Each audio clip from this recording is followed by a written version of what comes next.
Janata news 9 కి స్వాగతం. నా పేరు దివ్య. జర్నలిస్ట్ అంటే మీ ఇంటి గుమస్తా అనుకుంటున్నారా, లేదా మీ ఇంటి పని మనిషి అనుకుంటున్నారా? జర్నలిస్ట్ అంటే మీ భజన చేసేవాళ్ళు కాదు. జర్నలిస్టుల మీద దాడి అంటే రాజ్యాంగంపై మరియు ప్రజాస్వామ్యంపై దాడి చేసినట్లే. నిజాన్ని నిర్భయంగా వ్రాసేవాడు జర్నలిస్ట్. ప్రెస్ మీట్లలో నాయకులు ఇచ్చే టీ సమోసాలకు చొంగు కార్చుకునేవారు జర్నలిస్టులని మరీ అంత అలుసుగా తీసిపారేయవద్దు. ప్రభుత్వానికి మరియు ప్రజలకు వారధి ఉన్న జర్నలిస్టుల మీద దాడి చేయటం సిగ్గుచేటు.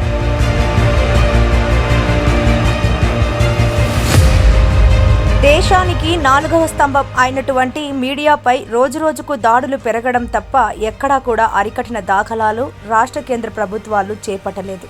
గతంలో తెలుగుదేశం హయాంలోనే కాకుండా ప్రస్తుతం జగన్ ప్రభుత్వంలో కూడా దాడులు జరుగుతున్నాయి.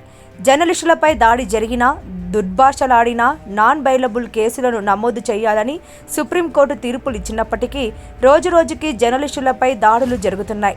దీనికి ఈ మధ్య కాలంలో జరిగిన దాడులే నిదర్శనం.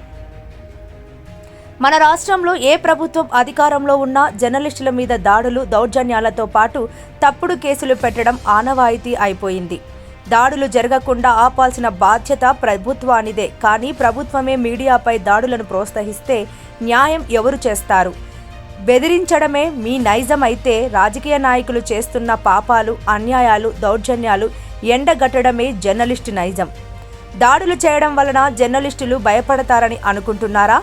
అలా ఆలోచించడం మూర్ఖత్వమే. అది ఎప్పటికీ సాధ్యం కాదు. భయపడేవాడు జర్నలిస్టు కాడు.